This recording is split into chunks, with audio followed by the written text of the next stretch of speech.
एक व्यक्ति को इतना मजबूर कर दिया बिजली विभाग ने, पुलिस ने मिलकर, कि उसको आत्महत्या करनी पड़ी। मैं चैलेंज करता हूं आपके कैमरे पे आके खट्टर साहब कहें कि केंद्र सरकार, मोदी सरकार फर्जी है। आपने जिस बेरोजगारी वाली एजेंसी का जिक्र किया, उसी एजेंसी की रिपोर्ट में देख रहा था, रिसेंटली एक रिपोर्ट आई, उसमें आप भी टॉप 5 में बेरोजगारी। जब आप पहले पैमाने पे ही फेल हो, सबसे आखिरी पायदान पे हो, महिलाओं की सुरक्षा के मामले में 27% इंक्रीज हुआ है हरियाणा के अंदर। केंद्र सरकार की रिपोर्ट है, मोदी जी की। मोदी जी ये कह रहे हैं कि 27% महिलाओं के खिलाफ अपराध बढ़ गए हरियाणा में। जब आपकी बहन बेटी सुरक्षित नहीं है, अगर वो हिंदी और अंग्रेजी में पढ़ लें उस किताब को, तो खट्टर साहब पास। इनके मंत्री ने लालच दिया अपने दोस्त के जरिए, 1 करोड़ रुपया ले लो, विदेश चली जाओ। हम सड़क को इतना गर्म कर देंगे कि मुख्यमंत्री साहब और इनके मंत्रियों के लिए चलना मुश्किल हो जाएगा उसके ऊपर। किसान की आय दुगनी, ये सिर्फ नारे देते हैं और फिर उसके बाद भूल जाते हैं। इन्होंने कहा था 2022 तक पूरे हिंदुस्तान में एक भी आदमी ऐसा नहीं बचेगा जिसका मकान पक्का ना हो। इन्होंने कहा नोटबंदी के वक्त भी इन्होंने कहा 45 दिन बाद सब कुछ ठीक नहीं हो तो मैं यहीं आ जाऊंगा चौराहे पे जूते मारना। आए नहीं। जनता का ये मानना है कि इतना झूठ अगर हमें खरीदना होता तो ये महंगा सौदा है, अपना वोट देके इतना बड़ा झूठ नहीं खरीद सकते। इनेलो ने एक बार ये हमारी महिला खिलाड़ी का मुद्दा उठाया, उसके बाद पता नहीं क्यों चुप हो गए। क्या सेटिंग हुई है भारतीय जनता पार्टी के साथ? जेजेपी ने तो अपने आप को, अपना ईमान बेच दिया, अपना वोट बेच दिया। वो तो सरकार की गोद में जाके बैठ ही गए पहले ही। कुंडू जी का जिक्र कर रहे हैं, वो पूरे हरियाणा में चक्कर काटते घूम रहे हैं। उनकी अपनी कॉन्स्टिट्यूएंसी में लोग उनको ढूंढ रहे हैं कि भाई विधायक कहाँ गया, विधायक कहाँ गया। कि नागरिक सुरक्षा के मामले में 29 स्टेट और 7 केंद्र शासित प्रदेश, 36 हैं टोटल, 30वें नंबर पे हैं हम।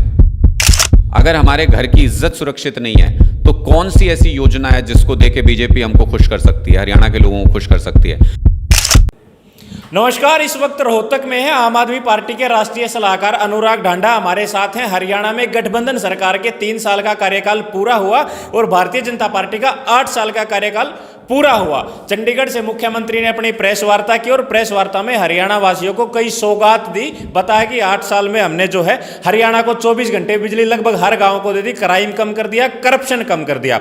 अनुराग जी, गठबंधन सरकार के 3 साल को किस तरीके से देखते हैं? देखिए, जो आदमी अपने 8 साल पूरे होने पे झूठ बोल सकता है, उससे बुरा एग्जाम्पल क्या होगा कि इससे घटिया सरकार नहीं हो सकती है। मैं क्यों ऐसा बोल रहा हूँ? देखो कितना सफ़ेद झूठ बोल दिया कि हमने हरियाणा के सब गाँव को 24 घंटे बिजली दे दी। आप सब भी गाँव में जाते होगे, गाँव में रहते होगे। कौन सा गाँव, एक गाँव बता दें पूरे हरियाणा का जिसमें 24 घंटे बिजली देते हैं? मैं जांच करने के लिए चला जाऊंगा, मैं 4 दिन वहाँ रुक के देख लूँगा। एक गाँव नहीं बता सकते जिसमें 24 घंटे बिजली देते। झूठ पहला। दूसरी बात, बिजली महंगी कर दी। बिजली देना, आप, मैं धमतान से आया था आज, ये बिजली का आपने मुद्दा छेड़ दिया तो मैं बता दूं आपको। मैं धमतान में गया था, वहाँ बहुत बड़ी पंचायत चल रही थी, सरकार को आखिर झुकना पड़ा उसके सामने। 5 दिन तक पार्थिव शरीर रखा रहा, तब जाके सरकार ने बात सुनी है। और किस लिए?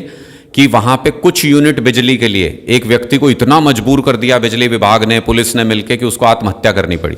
दिल्ली में 200 यूनिट बिजली फ्री मिलती है, पंजाब में 300 यूनिट बिजली फ्री मिलती है, और यहाँ 2, 4, 5 यूनिट के लिए किसी आदमी को अपनी आत्महत्या करनी पड़ी। मतलब सरकार ने सुनियोजित तरीके से उसको मार ही दिया, एक तरीके से आप ये समझ लो। तो क्या ये मूलभूत सुविधाओं के लिए भी हमको जीना मरना पड़ेगा? ऐसी सरकार चाहिए हमको? हमको क्यों नहीं बिजली फ्री मिल सकती, पानी फ्री मिल सकता है? ये तो सब कुदरत की देन है, वहीं से हम लाते हैं ये सब। कल को ये कहेंगे कि हवा, तुमने सांस ज़्यादा ले ली, तुमसे हम पैसा लेंगे। कल को ये कहेंगे तुमने पानी ज़्यादा पी लिया, हम तुमसे पैसा लेंगे। तो ये एक व्यवसायी सरकार है जो कुछ भी फ्री नहीं देती, कोई मूलभूत सुविधा नहीं दे पाई। सारे सरकारी स्कूलों, सरकारी अस्पतालों का बुरा हाल है हरियाणा में। उसके बावजूद 3 लाख करोड़ रुपए का कर्जा हरियाणा सरकार के ऊपर है। तो मुझे लगता है कि ये एक प्रेस इवेंट था सिर्फ, जो आज मुख्यमंत्री जी ने जो भी अपना जानकारी दी है, मुझे नहीं लगता कि उसमें कोई तथ्य कहीं से कहीं तक भी है, क्योंकि लोग त्रस्त हैं और हरियाणा के लोग इस हद तक परेशान हैं, इस सरकार को उखाड़ना चाहते हैं। मुख्यमंत्री ने कहा हरियाणा की जनता को सुविधा देने के लिए हमने लगभग 500 के करीब जो सुविधाएं हैं वो ऑनलाइन कर ली। पोर्टल पे लोग जाएं, रजिस्ट्रेशन कराएं और उनकी समस्या का समाधान हो जाता है। मैं यही तो बात बोल रहा हूं कि जिस मुख्यमंत्री ने एक ऐसे व्यक्ति को मंत्री बना के रखा हुआ है अपने मंत्रिमंडल में, जो अपने मातहत एक खिलाड़ी को, एक कोच को बुला के उसके साथ छेड़छाड़ करता है, हमारी बहन बेटियों के साथ छेड़छाड़ करने के आरोपी व्यक्ति को मंत्री बना के रखा हुआ है, उसको हरियाणा ओलंपिक संघ का अध्यक्ष बना के रखा हुआ है, वो क्या योजनाएं लाएंगे हमारे लिए? अगर हमारे घर की इज्जत सुरक्षित नहीं है तो कौन सी ऐसी योजना है जिसको देके बीजेपी हमको खुश कर सकती है, हरियाणा के लोगों को खुश कर सकती है? हरियाणा के लोग आज के दिन में त्रस्त हैं। केंद्र सरकार की रिपोर्ट आई है कि नागरिक सुरक्षा के मामले में 29 स्टेट और 7 केंद्र शासित प्रदेश, 36 हैं टोटल जगह पूरे देश के अंदर, 36वें नंबर पे हैं हम। खट्टर सरकार 36वें नंबर पे, पहले बेरोजगारी के मामले में नंबर 1 सालों से चले आ रहे हैं। बोलते थे वो एजेंसी फर्जी है, खट्टर साहब बोले वो एजेंसी फर्जी है जिसके आंकड़े आते हैं। अब ये केंद्र सरकार के आंकड़े हैं। मैं चैलेंज करता हूं आपके कैमरे पे आके खट्टर साहब कहें कि केंद्र सरकार, मोदी सरकार फर्जी है, बोल के दिखाएं।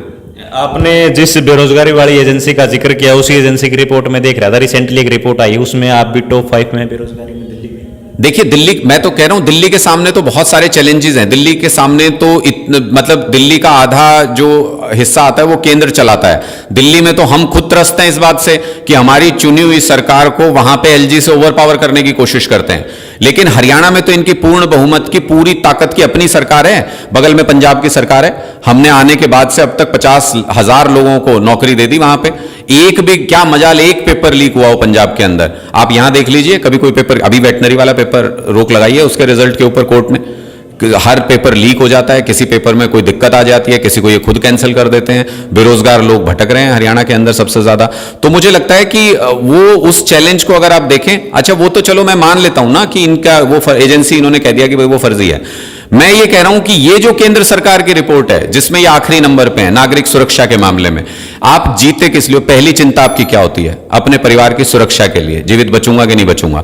जब आप पहले पैमाने पे ही फेल हो, सबसे आखिरी पायदान पे हो, महिलाओं की सुरक्षा के मामले में 27% इंक्रीज हुआ है हरियाणा के अंदर। केंद्र सरकार की रिपोर्ट है, मोदी जी की, मैं नहीं कह रहा, मोदी जी कह रहे हैं। मोदी जी ये कह रहे हैं कि 27% महिलाओं के खिलाफ अपराध बढ़ गए हरियाणा में। जब आपकी बहन बेटी सुरक्षित नहीं है तो कौन सी सुविधा लोगे? क्या सुविधा लेंगे फिर हम? मैं ये 2 प्रश्न आपके सामने छोड़ रहा हूं। आपकी जान सुरक्षित नहीं, आपकी बहन बेटियां सुरक्षित नहीं, तो फिर खट्टर सरकार फेल है कि नहीं है? मुख्यमंत्री जी बार बार ये कहते हैं हरियाणा के अंदर बेटी बचाओ बेटी पढ़ाओ को हमने प्रमुखता से लागू किया है और उसके रिजल्ट भी हमारे सामने। बेटी बचाओ तो आप देख ही रहे हो, संदीप सिंह को मंत्री बना रखा है, छेड़छाड़ करने के आरोपी मंत्री को इन्होंने मंत्री बना रखा है, हरियाणा ओलंपिक संघ का अध्यक्ष बना रखा है। सब कुछ होने के बावजूद केस दर्ज है, वहाँ पे चंडीगढ़ पुलिस की जांच चल रही है। लेकिन क्या अपनी कार्यकारिणी में नहीं बुलाते बीजेपी की में, लेकिन उसके बावजूद हमारे सिर पे मंत्री बना के बिठा रखा है। ये तो हो गया महिला बेटी बचाओ और बेटी पढ़ाओ। आप किसी सरकारी स्कूल में चले जाना, किसी में भी, पूरे हरियाणा की छुट्टी देता हूँ आपकी, उसमें आप 7वीं 8वीं के बच्चों को पकड़ के और 3री 4थी क्लास की हिंदी अंग्रेजी की किताब दे देना। अगर वो पढ़ जाएं, अगर वो हिंदी और अंग्रेजी में पढ़ लें उस किताब को, तो खट्टर साहब पास। अगर वो ना पढ़ पाएं तो आप समझ जाना कि बेटी पढ़ाओ का नारा भी झूठा है और बेटी बचाओ का नारा भी झूठा है। आप बार बार संदीप सिंह पर प्रहार करें, लेकिन मुख्यमंत्री बार बार ये कहते हैं कि जांच बिल्कुल निष्पक्ष चल रही है, जांच के बाद दूध का दूध पानी का पानी हो जाएगा। आरोप तो लगते रहते। मैं तो आप ही से पूछ लेता हूं, निष्पक्ष जांच कैसे हो सकती है? जब तक कोई व्यक्ति हरियाणा के मंत्री पद पे बैठा हुआ है तब तक हरियाणा की कोई एजेंसी का नाम बताओ जो उसके खिलाफ निष्पक्ष जांच कर दे। हरियाणा की इन्होंने क्या किया, चंडीगढ़ ने जैसे ही एसआईटी बनाई, इन्होंने हरियाणा की भी एक एसआईटी बना दी जिसमें चंडीगढ़ की एसआईटी के सीनियर अधिकारियों को डाल दिया। अब हैं वो डेपुटेशन पे चंडीगढ़ में, वो आएंगे 3 साल बाद हरियाणा में ही। उनको भी पता है सीनियर अधिकारी सामने एसआईटी बनी हुई है, कैसे काम करेंगे वो, दबाव है उनके ऊपर। इनके मंत्री ने लालच दिया अपने दोस्त के जरिए, 1 करोड़ रुपया ले लो विदेश चली जाओ। इनके मंत्री ने ट्रांसफ़र वापस किया उन महिला कोच का, अगर गलत नहीं होते तो बिल्कुल वापस नहीं करते। इनके मंत्री ने कहा कुछ भी शर्त मान लेंगे आपकी, केस वापस ले लो। ये सारी चीज़ें आई पब्लिक डोमेन में। इतना कुछ होने के बावजूद भी अगर आप अपने मंत्री को नहीं हटाते तो इसका सीधा मतलब ये है कि आपको बहन बेटी के मान सम्मान से कोई मतलब ही नहीं है। सरकार की मंशा क्या है? मंत्री को बचाने के पीछे सरकार की क्या मंशा नजर आ रही है? सरकार की मंशा नहीं, रवैया पूछिए। सरकार का रवैया तानाशाही है। उनको लगता है कि उनको कोई कुछ नहीं बता सकता, उनसे कोई कैसे कह सकता है कि इस मंत्री को हटा दीजिए। उनका जब मन करेगा बनाएंगे, जब मन करेगा हटाएंगे। कोई महिला ये कह रही है इस मंत्री ने आपके ने छेड़छाड़ कर दी। अब पंजाब का उदाहरण ले लीजिए, हमने तो अपने एमएलए के यहाँ पे उसके एक कर्मचारी को हमने पकड़ा रिश्वत लेते हुए, उससे पहले मंत्री को हमने रिश्वत लेते हुए पकड़ के जेल में डाल दिया। हम अपने मंत्री के खिलाफ भ्रष्टाचार में कार्रवाई कर सकते हैं। खट्टर साहब छेड़छाड़ का आरोप जो थर्ड पार्टी लगा रही है, जो किसी और महिला ने आरोप लगाया है, जिन्होंने कीर्ति अर्जित किया हरियाणा के लिए, देश के लिए, उनके आरोप के बावजूद आप उसको मंत्री पद से नहीं हटा सकते। तो मुझे लगता है आपकी नीयत में खोट है कहीं ना कहीं। अब सवाल यहाँ पे ये खड़ा हो जाता है, आम आदमी पार्टी ने रोहतक में प्रदर्शन किया, करनाल में प्रदर्शन किया और चंडीगढ़ में प्रदर्शन किया, उसके बावजूद भी सरकार के ऊपर जो नहीं रेंग रही। मतलब सरकार चाहती क्या है हरियाणा की जनता से इस मुद्दे के ऊपर? देखिए, सरकार का मुझे नहीं पता कि वो जनता से क्या चाहती है, लेकिन जनता सरकार से क्या चाहती है ये हमने तीनों जगह के प्रदर्शन में साफ कर दिया। हज़ारों हज़ार लोगों ने तीनों प्रदर्शन में हिस्सा लिया और भारतीय जनता पार्टी को स्पष्ट बता दिया कि हमको ऐसा मंत्री नहीं चाहिए कैबिनेट के अंदर जो हमारी बहन बेटियों के साथ छेड़छाड़ का आरोपी हो। अगर ये अब भी नहीं मानेंगे, हम चंडीगढ़ में भी यही कह के आए थे, हम सड़क को इतना गर्म कर देंगे कि मुख्यमंत्री साहब और इनके मंत्रियों के लिए चलना मुश्किल हो जाएगा उसके ऊपर। अगर इनको लगता है कि ये हल्के में निपट जाएगा मामला, तो ये किसी गलतफहमी में है। हरियाणा में किसानों के लिए आय दोगुनी करने का केंद्र सरकार ने एक ऑफर दिया था कि 2022 तक हम हरियाणा के किसानों की आय दोगुनी कर देंगे। आपको लगता है आप हरियाणा में घूमते कहीं आय दोगुनी हुई है? देखिए, ऐसे प्रश्न पूछिए जिसमें मेरे ज्ञान की ज़रूरत हो, जिसको आप खुद जान सकते हैं। किसी भी गांव में जाइए, किसी किसान से पूछ लीजिए, अगर उसकी आय दुगनी होती तो आत्महत्याएं नहीं हो रही होती, अगर उसकी आय दुगनी हो गई होती तो सड़क पे नहीं बैठे होते किसान, संघर्ष नहीं कर रहे होते। किसान की आय दुगनी, ये सिर्फ नारे देते हैं और फिर उसके बाद भूल जाते हैं। इन्होंने कहा था 2022 तक पूरे हिंदुस्तान में एक भी आदमी ऐसा नहीं बचेगा जिसका मकान पक्का ना हो। प्रधानमंत्री जी ने बोला था, 22 तो चला गया, मकान तो बना नहीं किसी का। आज भी लोग ऐसे ही बेघर घूम रहे हैं, आज भी लोग कच्चे मकानों में, झुग्गियों में हैं, करोड़ों की तादाद में हैं। तो इनका ये झूठे वादे करते हैं। इन्होंने कहा 15 लाख दे देंगे, कोई दिए नहीं। इन्होंने कहा नोटबंदी के वक्त भी इन्होंने कहा 45 दिन बाद सब कुछ ठीक नहीं हो तो मैं यहीं आ जाऊंगा चौराहे पे जूते मारना। आए नहीं, ना वो चौराहे पे आए, ना वो जूते वाला प्रकरण हुआ। तो मुझे लगता है कि ये लगातार झूठ बोल के राजनीति करते हैं। इन लोगों को सरकार को अब पहचान चुकी है, जनता पहचान चुकी है। जनता का ये मानना है कि इतना झूठ अगर हमें खरीदना होता तो ये महंगा सौदा है, अपना वोट देके इतना बड़ा झूठ नहीं खरीद सकते हम। अब लोग सच्चाई चाहते हैं, अब मूलभूत सुविधाएं चाहते हैं। हरियाणा में एक यात्राओं का दौर चल रहा है। अभी राहुल गांधी यात्रा करके गए हैं। उन्होंने कहा कि सरकार बनाना, जीतना हारना हमारा काम नहीं था, केवल नफरत के बाजार में प्यार बांटने आया था। बलराज कुंडू की जन जागृति यात्रा चल रही है, वो कह रहे हैं कि मैं व्यवस्था परिवर्तन करने के लिए आया हूँ, सत्ता परिवर्तन नहीं, व्यवस्था परिवर्तन। और कुछ दिनों बाद जो है अभय चौटाला की जो यात्रा है वो शुरू। इन यात्राओं को किस तरीके से देखते हैं? देखिए, मुझे लगता है कि ये लोग टाइम पास कर रहे हैं, इनके पास कुछ काम नहीं है, क्योंकि विपक्ष की भूमिका तो निभा नहीं रहे। कांग्रेस कहीं विपक्ष की भूमिका निभाती नजर आ रही हो आपको, वो निभा नहीं रहे।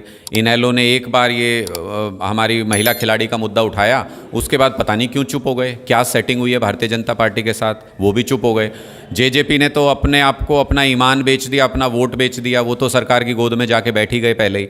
तो मुझे लगता है कि इनके पास कोई काम तो है नहीं। ये जिनका आप कुंडू जी का जिक्र कर रहे हैं, वो पूरे हरियाणा में चक्कर काटते घूम रहे हैं। उनकी अपनी कॉन्स्टिट्यूंसी में लोग उनको ढूंढ रहे हैं कि भाई विधायक कहाँ गया, विधायक कहाँ गया। अरे जिन्होंने चुना जिस काम के लिए आपको, उनके लिए वो काम करने की बजाय आप बाकी सब कुछ कर रहे हैं। ये PR एक्सरसाइजेज हैं, ये सिर्फ अपना टाइम पास कर रहे हैं। इनको जनता के मुद्दों से कोई मतलब नहीं। जनता आज के दिन में चाहती है कि हमारा बिजली, सड़क, पानी सुनिश्चित हो। जनता आज के दिन में चाहती है हमारे स्कूलों में अच्छी शिक्षा हो, अस्पतालों में अच्छा इलाज हो। लेकिन ये सुनने को तैयार नहीं, ना सरकार से ये मांग करते, ना बीजेपी की सरकार ये सारी चीज़ें करती। अभी बजट आ रहा है, आप देख लीजिएगा, उसमें फिर से वो 2-3% शिक्षा के ऊपर, 2-3% स्वास्थ्य के ऊपर खर्च करेंगे और बाकी सारा पैसा अपने बिजनेसमैन दोस्तों पर लुटाएंगे।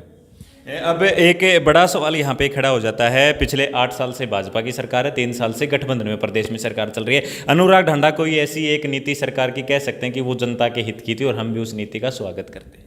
कोई ऐसी नीति होती तो मैं बिल्कुल स्वागत करता उसका। मैंने अभी भी कहा था, जब अमित शाह जी आ रहे थे हरियाणा में, मैंने कहा था अमित शाह जी, आपको हरियाणा के खून को समझने में गलती हो रही है। अगर आपको लगता है कि आप हरियाणा की बहन बेटियों के मान सम्मान के साथ खिलवाड़ करने वाले व्यक्ति को मंत्री बना के रखेंगे और हरियाणा आपको सर आँखों पर बिठाएगा, स्वागत करेगा आपका, ऐसा तो हो नहीं सकता। हमारे खून में नहीं है ये। वो आए गोहाना में, उनको कार्यक्रम कैंसिल करना पड़ा अपना।